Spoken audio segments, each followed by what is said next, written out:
Amigos, ¿cómo andan? Espero que anden bien. Arranca la máquina de pensar, son las 19:03 aquí por Radio Uruguay. Hoy vamos a hablar, amigos, hoy lo dijimos al comienzo de la semana, por esas extrañas cosas que tiene, no sé si la radio o no sé qué, y vamos a hablar varias veces de cárceles. El lunes, ayer, estuvimos hablando sobre la traducción de un poeta yanqui, un poeta de Estados Unidos, por Laura Chalar, por la escritora, traductora y abogada Laura Chalar. El libro se llama Alambre de Púa y es Arlen Bayard, el poeta, que escribió un poemario sobre presos, donde hay una serie de presos que van contando sus historias. Esos presos son ficticios. El poemario lo hizo Arlen Bayard. Esto está editado por Irrupciones y realmente vale la pena. Hoy vamos a estar hablando con Mauricio Almada, que ya le doy la bienvenida. ¿Cómo le va, Mauricio? ¿Anda bien? Hola, Pablo, un gusto. Muchas gracias por invitarme al programa. Sobre la última cárcel del pueblo, editado por Fin de Siglo. Mañana vamos a estar hablando con Circe Maya sobre Un viaje a Salto, que es un volumen en la que ella narra el largo viaje que hacía para ir a visitar a su esposo en la cárcel en Salto. Así que de los 5 días de la máquina de pensar vamos a estar hablando del sistema penal desde distintos ámbitos. Ayer desde este poeta norteamericano, mañana con Circe Maya, como hablando, rememorando, digamos, que su esposo Ariel Ferrari, el médico, estuvo preso. Y hoy vamos a recibir a Mauricio Almada, que ustedes ya lo conocen, pero voy a decir simplemente que Mauricio Almada Blengio es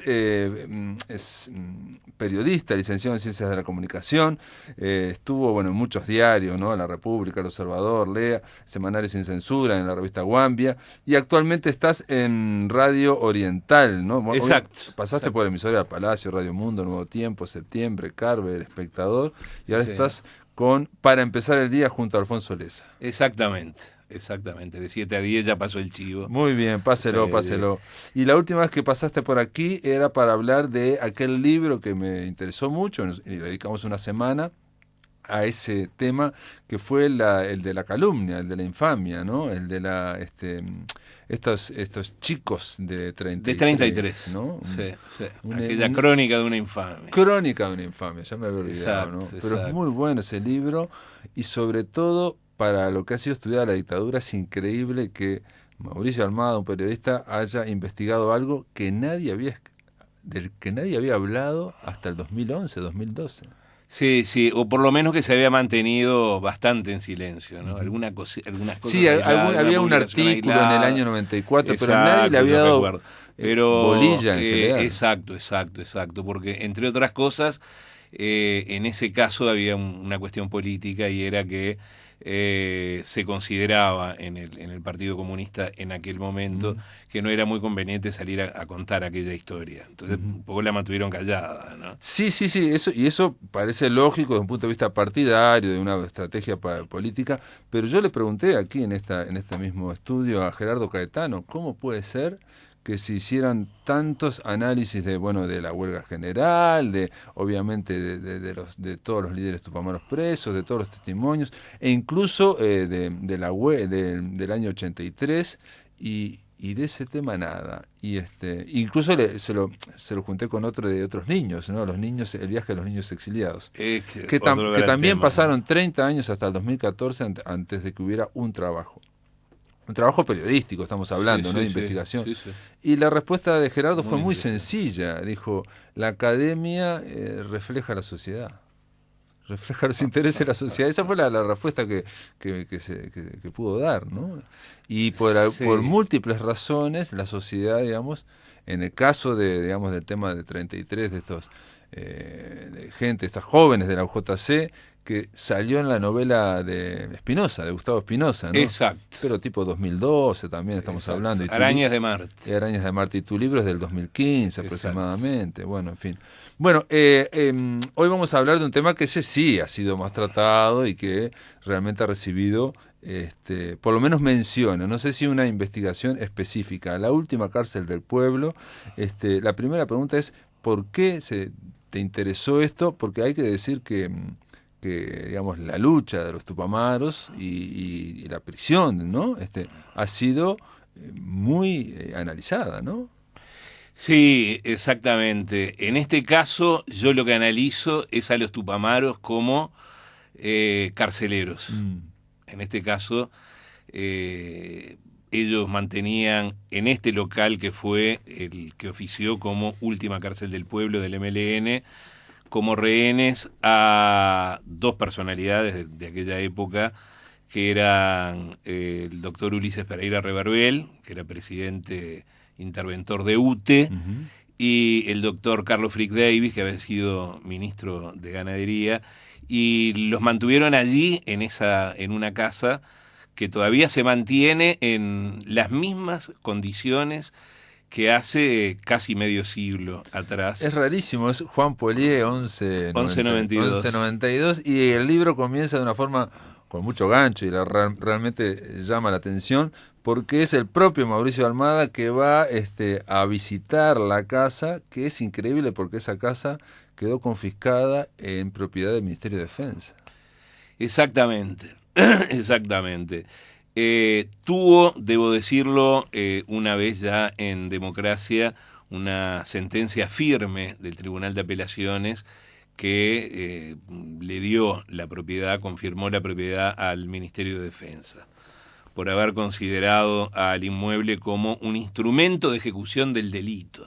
Esa fue la argumentación. Por lo cual quienes fueron los dueños de esta casa, donde se construyó esta cárcel para mantener prisioneros, en la parte de abajo de la casa, bueno, perdieron toda esperanza de recuperar el inmueble. Y las hijas de heredarlo, por ejemplo, de venderlo, ¿no? Exactamente. Las niñas que, digamos, eran inocentes. Y por otra parte, la casa estaba paga, Pablo, hasta el último vintén. Sí. José Luis Porras, que era el dueño, un empleado bancario que después se dedicó a la publicidad porque heredó de su padre una agencia que era muy conocida en la época, la agencia Caudal. Tenía buenos ingresos como bancario, después como jubilado bancario, después en la agencia. Pagó todas las cuotas con un préstamo de la caja bancaria. Y pagó todas las cuotas, escrituró, y aparte, era de él la casa. Pero aparte, digamos, si uno investigara todos los inmuebles que fueron, digamos, del MLN y que fueron utilizados, no creo que hayan sido todos expropiados, digamos. Pero eso es lo curioso. Lo más raro, digamos, de esta historia es que, bueno, vas vos y por cosas que tiene la historia del Uruguay, que es impresionante también, el que era ministro de Defensa era Eleuterio Fernández de Huidobro. Y vos vas ahí junto y te encontrás con una policía joven de inteligencia que era una bebita cuando ocurrían los hechos, o quizá no había nacido, digamos, ¿no? Y van ahí a entrar a ver, típico, la luz cortada, no hay, las llaves no funcionan, en fin, todo eso. Estamos hablando de una casa totalmente sin habitar, ¿no? Y bueno, lograron, la cuestión es bajar. Y eso está muy bien, digamos, narrado, porque lo hayas puesto al principio, desde el punto de vista periodístico, bajar a ese sótano donde había 3 celdas. Exactamente. La experiencia fue, como tú decías, Pablo, muy desagradable en el sentido sensorial, porque obviamente eso al estar cerrado durante tanto tiempo, el olor a humedad se profundiza, la falta de aire. Aparte, yo soy un poco claustrofóbico, y en esos espacios tan reducidos, me metí en una de las celdas. Y te acostaste en un catre. Me acosté en uno de esos catres. Mínimos catres, y aparte una cosa que me llamó la atención es que todavía había una insignia del MLN, por ejemplo. Bueno, se mantiene todo. Pero está todo nunca intacto. Lo tocaron. Está todo intacto. Solo le agregaron, en algún momento se ve que hubo un intento de hacer una especie de protomuseo por parte de en los años de la dictadura. Están allí con papeles de forma muy amateur, escritos en aquel papel Fanfol, ¿te acordás? Sí, siempre veía en la computadora. Sí. Que decía, bueno, aquí era la salita de reunión de los guardias, aquí era la cocina, aquí era... Aquí estaba Pereira Reverbel. Exacto, número de celda 17, Ulises Pereira Reverbel. Estaba todo identificado. Pero todo eso, increíblemente, Pablo, se mantiene hasta el día de hoy. Es increíble. ¿Por qué? Es cierto, el que me franqueó la puerta, porque no fue él directamente a abrirme, ya estaba en la etapa final de su vida, Eleuterio Fernández Huidobro, en ese momento ministro de Defensa en funciones, un gran ministro por otra parte, ¿no? Si tengo que decirlo ahora en la memoria, pese al pasado que había tenido, que había tomado las armas y se había levantado en aquella oportunidad contra las instituciones democráticas. Después, como ministro de Defensa, fue un gran ministro y muy respetado por los militares. Él conocía mucho de estrategia militar, en fin, entabló una relación muy especial. Pero eso es otra historia. Yo lo fui a entrevistar, y el día que lo fui a entrevistar, mirá cómo era la cosa. En la sede del ministerio, él ya no entraba por la calle 8 de octubre, ustedes saben, está en 8 de octubre y Garibaldi, él ya no entraba por 8 de octubre, sino que entraba por la parte de atrás de la manzana y del edificio, entraba en auto, lo bajaban a una silla de ruedas, y desde la silla de ruedas al despacho que había instalado, por esas circunstancias, donde antes había funcionado el ESMACO, el Estado Mayor Conjunto, en años de la dictadura. Y él decía, mirá, me decía Niato, mirá dónde estoy sentado ahora, ¿no? Acá se hacían las reuniones del ESMACO. Y el que te franqueó la entrada es el secretario de Fernández Huidobro, ¿no? Claro, el que me mandó después, el que tenía la llave, lo mandó con la llave, porque, digamos, esto no está abierto al público. Esto no está abierto al público. Alguien, si quiere hacer un pedido especial, tiene que hacerlo, verá qué suerte corre o no. Algunos han tenido suerte, otros no.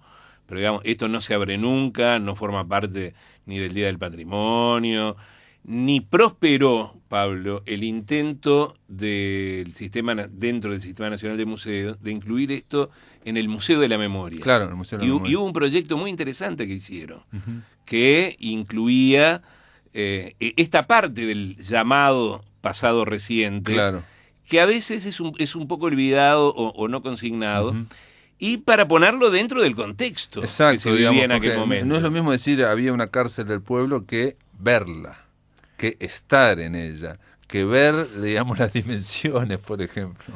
Exacto, porque de las cárceles que tú nombrabas al principio, decía, vamos a estar hablando, estuvieron hablando y van a seguir hablando de otras cárceles.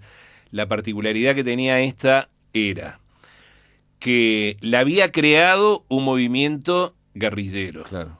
Y que hacía, que hacía política con las armas. Y que estaban en la más absoluta clandestinidad, digamos, ¿no? Que estaban en la más absoluta clandestinidad, que habían seguido la política de secuestros, la más vieja del mundo, la del 30, hacían secuestros para obtener algo a cambio. En algunas oportunidades ellos siempre pretendían intercambiar por presos políticos, integrantes de esta organización armada. Nunca tuvieron suerte. En esa nunca tuvieron suerte. Te dice perdón. Nunca canjearon. Pero Fernández Huidobro te dice un detalle muy importante, que es que en esos secuestros, ellos como que aprendieron a no ponerle una fecha límite. Bueno.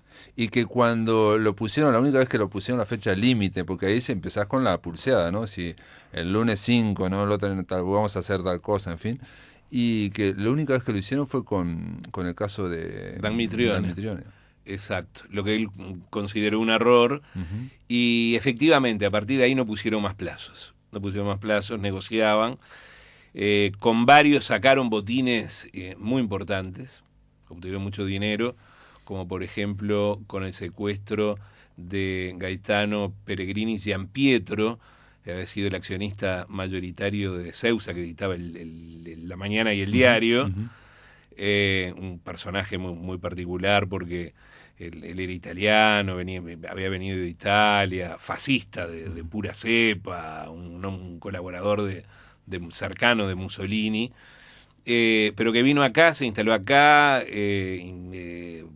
creó sus empresas acá, lo secuestraron y pidieron un rescate muy importante para la época, que sus amigos lo juntaron, lo pagaron y lo liberaron. Así fue en varios casos. En otros presionaban diplomáticamente, por ejemplo, cuando secuestraron al embajador Jackson. Geoffrey Jackson, el embajador británico, diplomáticos brasileños. Allí era otro nivel.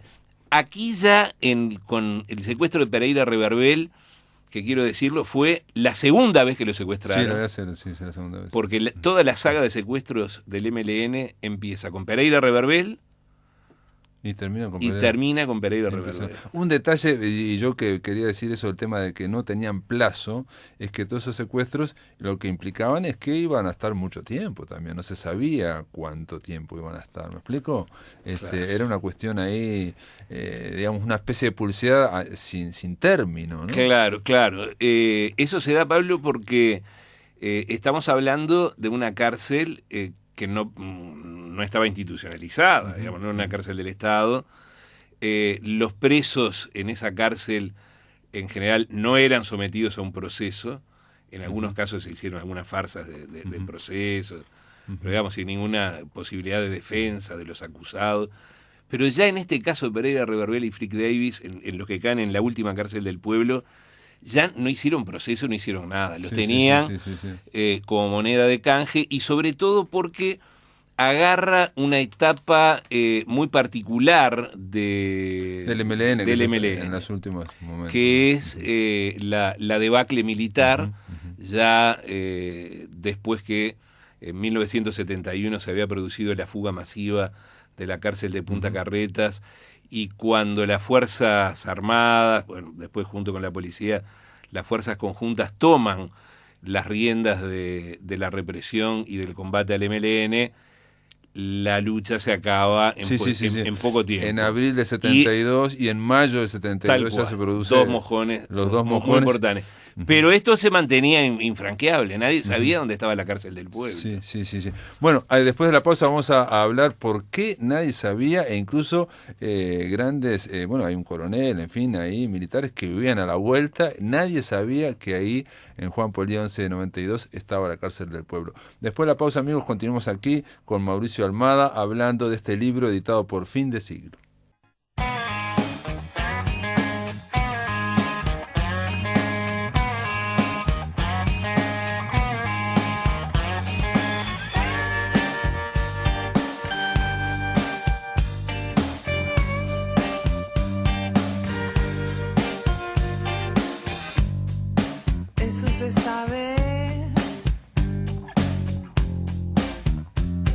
Eso se sabe, eso le tiene que nacer.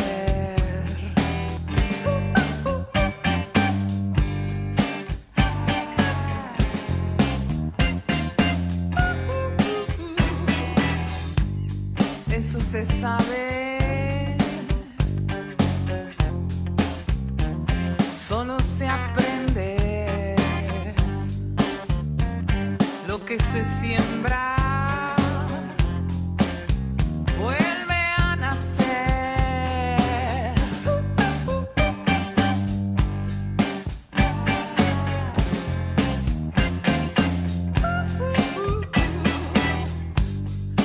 A la deriva,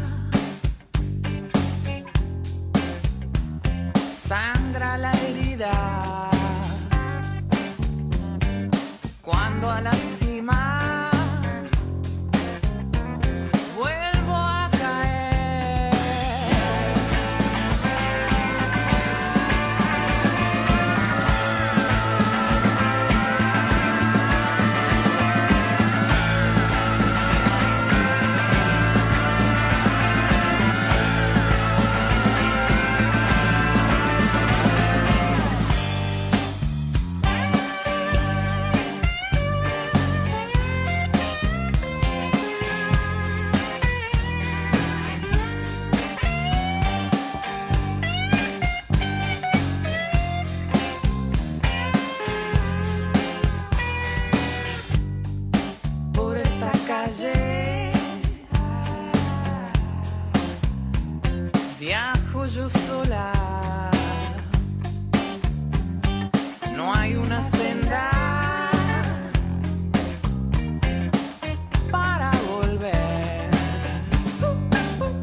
se sabe. Eso se sabe. Eso se sabe. Esta era Rosana Tadei, amigos, estaba cantando Eso se sabe, del disco Cuerpo Eléctrico. Rosana Tadei vamos a estar hablando este viernes porque el sábado, el 9 de febrero a las 20 horas, en el Teatro Solís, va a dar un recital junto a Nicolás Ibarburo y Rosana Tadei, los dos juntos, cantando Cuerpo Eléctrico y otro con el show Casa Rodante. Amigos, estamos en La Máquina de Pensar, estamos conversando con el periodista, investigador Mauricio Almada sobre La Última Cárcel del Pueblo. Este libro está editado por Fin de Siglo y de alguna forma narra los últimos acontecimientos de lo que fue la Cárcel del Pueblo, y que en la contratapa, entre otras cosas, se dice: si hubiera que precisar un momento para marcar la derrota militar definitiva del MLN, ese debería ser el día 27 de mayo de 1972, con la caída de la Cárcel del Pueblo. Una caída que fue en el bloque anterior yo dije, vamos a ver por qué era tan inexpugnable o por qué era tan secreta, al extremo de que uno de los que estuvo en el operativo para digamos, de los militares, vivía a pocas cuadras y jamás se imaginó que ahí estaba la Cárcel del Pueblo. Sí, increíble. El coronel Raúl Leñani, que estaba al frente del batallón Florida, que fue el que llevó adelante la operación de captura de la cárcel, que cayó, ya lo vamos a ver, si te parece, de forma incruenta, sino a través de una negociación con 3 miembros de la organización. Yo solo quería decir que entre los motivos que me llevaron a interesarme en investigar esta historia estaba el hecho del que hablábamos del tiempo detenido. ¿Por qué pasa medio siglo y nadie quiere abrir la puerta y mostrar eso? Nadie, han pasado todos los gobiernos, Pablo, todos los gobiernos, y ninguno ha querido abrir la puerta y mostrarlo.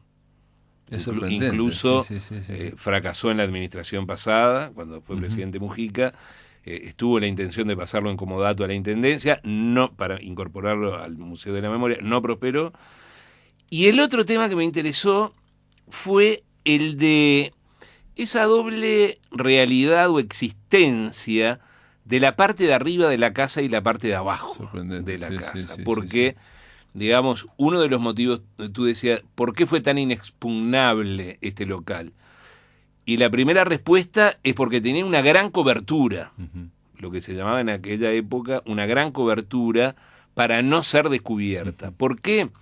Porque vivía una familia típica, uruguaya, conocida, del barrio, respetada, católica, ¿no? Católicos, integrados. Bueno, es cierto, eso que señalás, los dos, el matrimonio era católico, Porras, José Luis Porras y Zulema Arena eran católicos. Él había ido a la Sagrada Familia, había estudiado allí, y ella al Colegio Niño Jesús de Praga. Después tomaron otras opciones. Pero tenían 4 hijas también, que eran 4 niñas hermosas, y aparte que también estaban, digamos, tenían, digamos, una imagen de una familia cristiana, bien, del barrio, y perfecta, digamos. Exacto. Y nadie pensaría que en una casa donde hay 4 niñas, en fin, abajo está la Cárcel del Pueblo. Exacto. Las niñas, increíblemente, a su manera, fueron parte del asunto también, porque no había forma de práctica de que se pudiera ocultar definitivamente que se había construido algo ahí debajo del garaje. Y entonces los padres le dijeron a las chiquilinas, que eran muy pequeñas, ¿no? Que iban de los 5 a los 11 años. Eran muy chicas, claro. Les explicaron que allí había algo importante, que no podían decirles de lo que se trataba, y que era una cuestión de familia. Pero que no tenían que decírselo absolutamente a nadie. Absolutamente en a nadie. general, a los niños se lo deja aparte de estas cuestiones clandestinas porque precisamente son niños, ¿no? Entonces, como son niños, van a la escuela, en fin, entonces vos no sabés si en algún momento alguien no va a decir nada. En estos casos, estas Fíjate 4 niñas no dijeron nada. No dijeron nada. El gran secreto porque en ese momento, mirá que buscaban la cárcel del pueblo en el hospital de clínicas, en el Estadio Centenario, allanaron todo, de las distintas facultades, dieron vuelta Montevideo y no la encontraban. Y allí estaban las niñas. ¿Quién iba a sospechar? Y bueno, de esas niñas. Y el propio Leñani, y eran ellas que, entre otros, que conservaron el secreto, porque en eso fueron unas campeonas. Se mantuvieron fieles al compromiso que habían asumido. Tú me podrás decir, ¿no era mucho pedirle a unas niñas? No, claro. No es algo muy pesado, no es una carga muy pesada. Las niñas lo llevaron eso con naturalidad, bueno, vos y mantuvieron el secreto. Entrevistaste a esas niñas que hoy son mujeres y me pasó porque estuve comentando este libro que a mí me impresionó con otras personas y me contaron exactamente lo mismo, el mismo caso, que estas mujeres, ahora son mujeres, fueron ambivalentes con sus padres. En algunos momentos toda la furia estaba contra los militares, en otros momentos, cuando a su vez ellas tuvieron hijos o hijas y esos hijos tuvieron la misma edad que tenían ella, ahí se vieron reflejadas como madre y dijeron, ¿cómo pudiste hacerme esto a mí a los 5 años, a 7 años? Bueno, esto que lo acabo de contar y que está en la última cárcel del pueblo, me lo contaron 2 personas más también, que le pasó lo mismo, de que cuando fueron padres, me refiero a hijos ¿no? Y tuvieron hijos de la misma edad que ellos, como que se vieron reflejados, dijeron, pero qué increíble lo que me hicieron. Sí, qué interesante, es un proceso realmente muy, muy interesante ese, muy personal, que cada uno resuelve a su manera. Yo en las conversaciones que tuve con las entrevistadas, algunas de las hijas, habían pasado por ese proceso, justamente por ese proceso. Ahora estaban en el ya perdonado, digamos, y hasta con orgullo de lo que había sido la actividad de sus padres, pero en su momento complicado. Otro tema que le daba gran cobertura a este local, Pablo, es que el dueño de casa, José Luis Porras, era muy amigo de Jorge da Silveira, del Toto da Silveira, de Amadeo Tati, y de todo el equipo que había armado Jorge da Silveira en torno al Clan 10, una vez que se habían ido de Radio Sarandí. Estaba también Kesman, leía los avisos de Ardo Luis Gregores, un equipazo tenía. Hay una foto ahí, ¿no? donde están Kesman con 20 años más o menos. Sí, que están en el Sporting. Porras y el Toto se habían conocido en el Sporting, sus padres eran amigos, ellos jugaban al básquetbol en el Sporting. Es decir, que Porras no levantaba la más mínima sospecha, padre de familia, católico, deportista. Sin embargo, cuando asume el compromiso, arranca otra historia. Cuando se incorpora al MLN, arranca otra historia. Él mismo, con sus propias manos, empieza a cavar el diminuto espacio que después fue la cárcel. Cargaba de tierra la camioneta Indio, que era de fabricación nacional, y después iba a distintos puntos de Montevideo a tirarlas. Los dueños de casa se mantuvieron en total silencio, incluso en esa época que se fue complicando cada vez más, en el año 72, tú nombrabas los meses de abril, este mes de mayo, los acontecimientos de mayo. ¿Y qué pasó?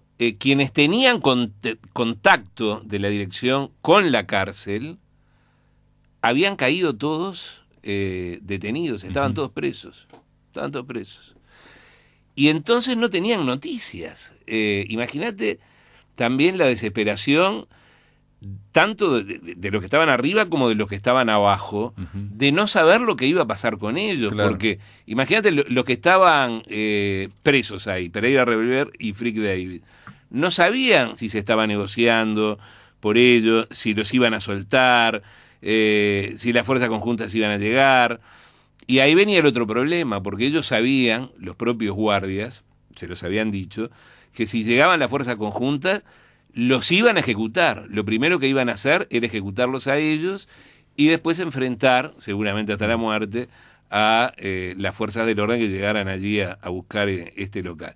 Entonces, imagínate la situación, los días, las semanas pasaban, la incertidumbre. Manteniendo, entre otras cosas, porque no eran solamente estos dos presos, sino que estaban los guardianes, que los de carceleros, digamos, que se iban turnando, y a todo esto había que darle de comer a esa familia, a todos los que estaban abajo, tenían que ir a comprar comida, pero en otros lados para que no despertara sospecha. Y agrego una cosa que me llamó mucho la atención: este matrimonio cristiano, católico, que con estas 4 hijas, que eran, parece una imagen, digamos, casi, digamos, ideal, ¿no? Prístina, se empiezan a pelear como pareja. Y entonces, en el medio de este proceso, se separan. Siguen aparentando que están casados, pero se separan. Se separan. Y tienen que mantener la apariencia de que la pareja todavía se mantiene junta. Por eso que es como, no lo quiero ver así porque fue una realidad, una cruda realidad, pero hasta parece una puesta en escena. Sí, todo, sí, ¿no? sí. Porque hubo que hacer una cantidad de actuaciones Sí. para hacer creíble aquella situación que se mantenía. Y que, bueno, después se precipita porque empiezan a investigar, como te decía, dan vuelta a Montevideo, dan vuelta al país, buscan, y algún dato empieza a llegar. Sobre todo es muy importante la caída de Amodio Pérez y de Basen Alanis, ¿no? Y junto con Amodio Pérez cayó el único que sabía la dirección exacta de la cárcel del pueblo, que era Rodolfo Wolf, el Mojarra Wolf, el Mojarra que le decía, un personaje importante en la organización. Y que él trataba de preservarlo, digamos, como estaba compartimentado todo, no quería decir dónde estaba la cárcel. Exacto. Ahora, y después, un pequeño paréntesis antes de llegar al final, a la caída. Me quiero detener en la relación, porque esta es una cárcel, y vos decías, voy a hablar de otras cárceles. Hoy las cárceles en el Uruguay son un desastre. Hoy se violan los derechos humanos en las cárceles uruguayas de forma flagrante, nos lo dijeron todos, la ONU, todos los organismos que quisieron, todos lo han dicho, lo hemos visto, lo vemos en las redes sociales, vemos los videos. Hoy, la cárcel hoy, no nos debemos olvidar de eso. Yo no me olvido de eso, no es que me voy al pasado y me olvido de lo que está pasando ahora. Pero a mí me interesó preguntarle también a los carceleros tupamaros cómo había sido la relación con sus detenidos. E incluso uno de los detenidos para ir a Reverbel escribió un libro que se llama Crónica de un secuestro. Yo hago algunas citas de ese libro, obviamente, donde también él relata la relación con los carceleros. Y evidentemente no tuvieron nada que ver los carceleros tupamaros con los carceleros militares, que después tuvieron a los tupamaros. No. Claro, sí. En este caso, Pablo, fíjate, eran mayoritariamente, tenían 19, 20, 21 años, estos chicos que... Entre otras cosas, conversaban, se turnaban para conversar, para mantenerles el ánimo, digamos, y bueno, y jugaban al ajedrez. Bueno, con esto no quiero decir que los trataban extraordinariamente bien, porque en realidad estas dos personas estaban en unos lugares que eran de 70 centímetros. Claro, no hay duda, hablando, y donde sus derechos eran como humanos cubículos, estaban, ¿no? Claro, y aparte, digamos, se fumaba ahí abajo y había todo un sistema de corrientes que era, se volvía muy bravo espeso, respirar. Y bueno, había que bañarse, en fin, una serie de cosas. Pero se violaban los derechos humanos. Pero había un médico que estaba constantemente. Sí, señor. Y grandes médicos. El MLN tuvo excelentes y la dieta médicos. estaba balanceada precisamente para que, y se le daba vitamina B, en fin, por el tema de que no salía nunca al sol. Exacto. Estaban con todas las prescripciones de la medicación, los iban a ver. Los médicos del MLN, eso sería otro libro para otra investigación. Tuvieron actuaciones memorables. Claro. Tengo cuentos, incluso Fernando Guidoro me hizo varios, de actuaciones de médicos, de las cuales ellos, la organización estaba muy orgullosa por su alta calidad. Pero te quería decir, Pablo, sobre el final, que en esa relación los chicos no solamente trataban de ayudar a los prisioneros, sino que después se fueron. Fue el caso de Eduardo Cavia, un hombre de Juan Lacase, uno de los carceleros, que fue, digamos, era con 21 años el más veterano de los carceleros. El veterano, el veterano, pues fue el que había estado al principio. Le encantaba hablar con Frick Davis, que había sido ministro de Ganadería, y un hombre que sabía mucho de suelos, de animales. Incluso para ir a Reverbel tenía campos en Artigas, de donde era oriundo. Entonces se enganchaban en los temas agropecuarios. El que sabía era Frick Davis, ¿no? Claro. El que sabía. No era el caso de Sí, Pereira Reverbel. Sí. Pero así tenía su experiencia también que aportaba y hablaban. Y Cavia decía, yo aprendía muchísimo, me encantaba ir a hablar de ellos. Y también discutían de política. Fíjate tú que Frick Davis se leyó primero toda la biblioteca que había en la casa. Toda, se leyó todo. Y después pedía más y más y más. Y la dueña de casa se iba los domingos a la feria de Tristán Narvaja a comprar libros, y compraba y compraba. Y era un lector contumaz, no lo podían parar. Leía en diagonal, y aparte en un momento le fueron dando todos los libros de Mao, de Lenin, de Marx, cual, y se iba leyendo absolutamente subrayaba todo. Y hacía apuntes, y bueno, y después discutían. ¿No? Sí.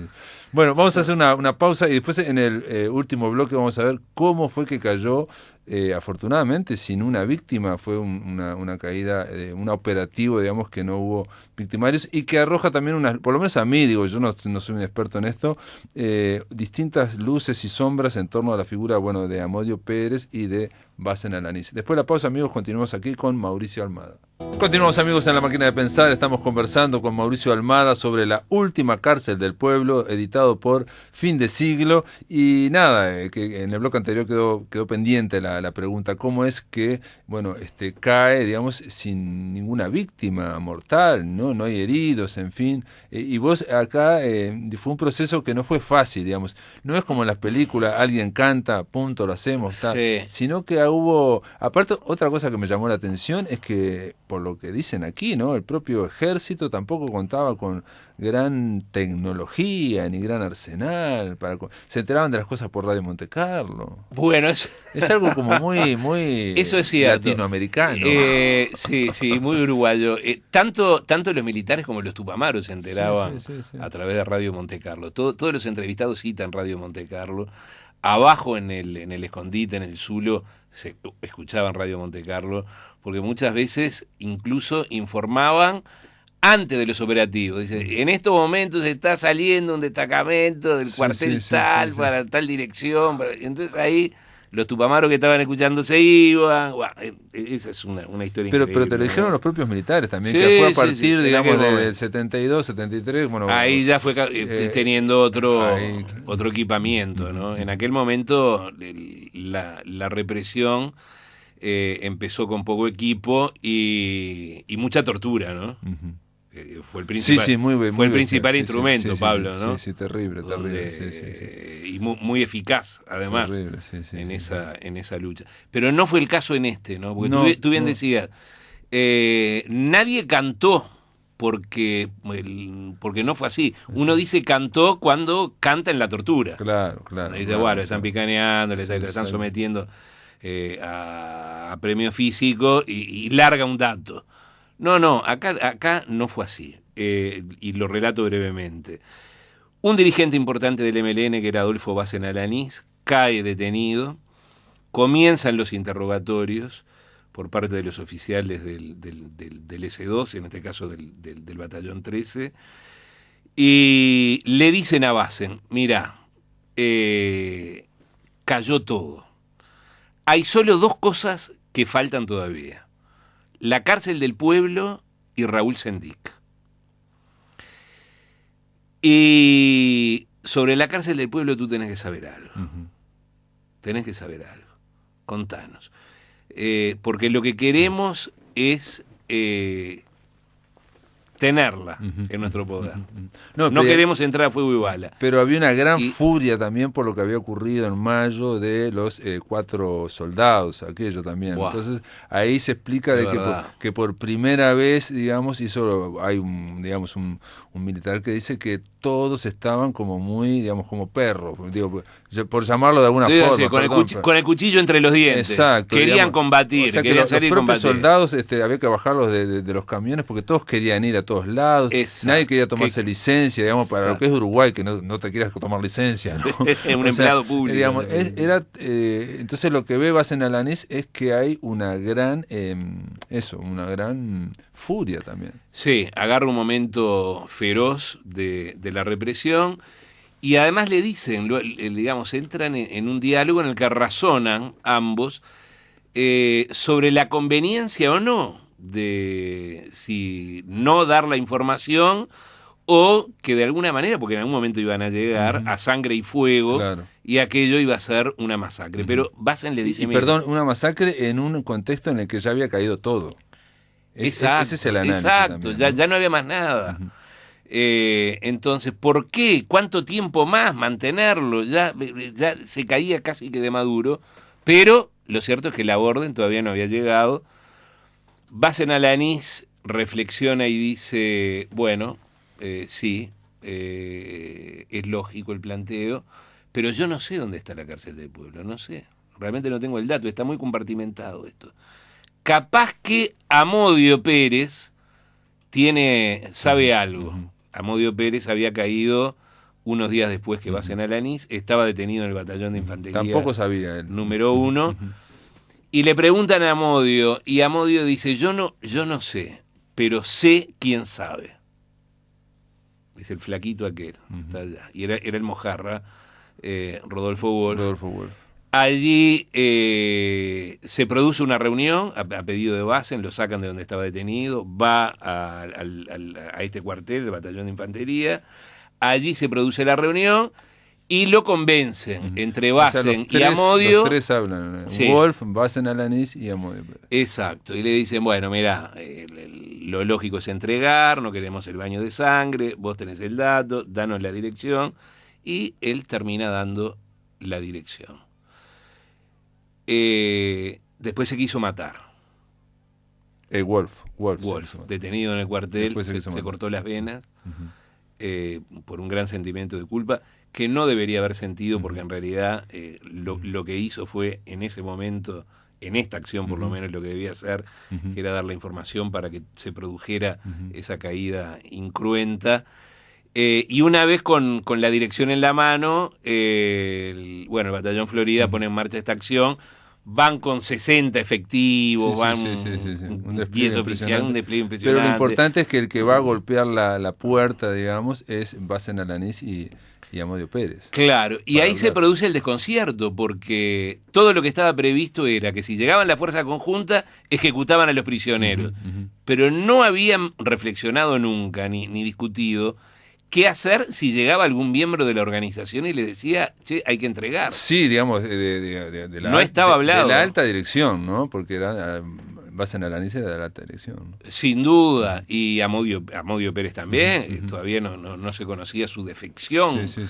Y, digamos, había sido un hombre de acción y respetado. Todos eran miembros de la columna 15 del MLN, una columna muy militarista.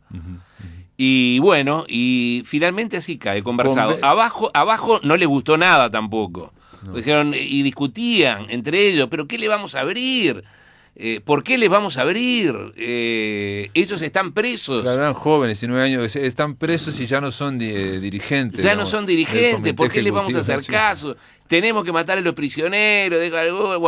Eduardo Cavia, el lacasino, este hombre joven, pero el veterano ahí abajo, fue el que puso orden y dijo, señores, si acá no se conversa más, vamos a entregar, no vamos a hacer una carnicería, vamos a matar a esta gente. Eso abajo, pero su esposa arriba no quería abrir y quería, digamos, llamar a la policía, en fin, una serie de cosas, no quería abrir. Esa escena ¿no? Es tremenda esa escena, hasta que logran decirle lo de las niñas, hay 4 niñas, en fin, y la convencen por ese lado, ¿no? Sí, y así fue como finalmente caen. Se cumple, porque fue parte de la negociación esta incruenta, los oficiales de inteligencia les prometieron a estos 3 tupamaros que no iban a ser sometidos a ninguna tortura, no los iban a torturar a ellos, ni a los dueños de casa tampoco, no iban a pasar por los ¿Y eso apremios. se cumplió? Se cumplió. Ujú. Eso se cumplió. Fueron presos, ¿no? Sí, sí, sí, Fueron sí, presos, sí. pasaron. Muchos pasaron años. de Sí, todo, sí, sí, ¿no? sí, sí, sí. Cada uno tuvo peripecias diferentes, ¿no? La pasaron horrible. Pero aquel pequeño pacto, en aquel momento, lo cumplieron. Sí, funcionó, ese por lo menos funcionó. Sí, en sí, sí, sí, ese sí. caso funcionó. Ujú. Esa historia terminó. Después vino, poco tiempo después, la caída de Raúl Sendic, y allí sí fue el cierre definitivo de la acción militar del MLN, que, como me dijo el coronel Raúl Leñani, que fue el que estuvo a cargo del operativo que se logró hacer de la cárcel del pueblo, ahí los tupamaros se dieron cuenta que ya era el momento de dejar las armas por los votos. Y Bueno, le fue bien, dijo. Sí, bueno, y tanto es así que vos pudiste hacer la investigación, porque el ministro de Defensa, que era uno de los grandes tupamaros, que era Fernández Huidobro, fue el que, bueno, te fue dando todos los datos, bueno, y te fue dando, digamos, acceso a esta cárcel que, insistimos, está en Juan Polión 92 y que debería tener, bueno, no sé, digamos... Se debería mostrar, Pablo, se debería mostrar. La gente tiene derecho no solamente a al verlo. Uruguay, sino al mundo también, ¿no? Sí, Eso sí, sería interesante. y realmente rescatar el proyecto del Museo de la Memoria, que era un buen proyecto, es accesible, ese inmueble está inutilizado, solo llenándose de polvo y de telarañas, escondido. Quizá, Pablo, una metáfora del Uruguay que todavía no ha cerrado algunas heridas. Exacto, sí, de la memoria reciente, porque al mismo tiempo que estamos hablando de esto, la última cárcel del pueblo acaba de sacar premios el Goya, la película 12 años, ¿no? La noche de los 12 años, que habla también de Tupamaros encarcelados. Digo para ir armando siempre el mosaico, ¿no? Digamos, cuanto más facetas tenga el mosaico, es mejor. De digamos, poner ¿no? todo. Aquellos presos que muestra la película avalaron o participaron directamente en los secuestros. En aquella época también. Sí, de acuerdo. Digamos, eso no está en la película. Sí. No, obvio, no, la película se concentra solamente en esos tres. Pero me refiero a que, así como hay un Museo de la Memoria y donde hay puertas, uno va al Museo de la Memoria y hay una puerta del Penal de Libertad, bueno, también esto, sin querer, atención, caer en la teoría de los dos demonios, o decir que esta pequeña celda, esta pequeña desigual a todo un sistema penal como dedicado a la tortura, ¿no? Como hubo en la dictadura, ¿no? Pero esto existió. Existe, claro, exacto, existió. Muy bien, Mauricio Almada, La última cárcel del pueblo. Felicitaciones por el libro. Bueno, muchas gracias, Pablo, en haber estado aquí en el programa. Ojalá que sea hasta pronto. Ojalá. Amigos, se terminó La máquina de pensar. Mañana vamos a continuar hablando de alguna forma de otras cárceles. Vamos a llamar a Tacuarembó para hablar con Circe Maya, para hablar de la reedición de Un viaje a Salto, que ya lo dije, es un volumen que narra, ¿no? Es raro en Circe porque Circe es una gran poeta, pero en este caso narra el largo viaje que hacía la poeta y su hija para visitar a su esposo encarcelado en Salto. Y luego vamos a estar conversando con Pablo Dobrinin, que acaba de ganar el año pasado, en diciembre, el primer premio en los Premios Nacionales de Literatura del 2018 en narrativa edita por un libro que es un librazo de cuentos que se llama El mar aéreo y que está publicado curiosamente en Fin de Siglo, la misma editorial que publicó La última cárcel del pueblo. Esto es todo, amigos, que lo pasen muy bien.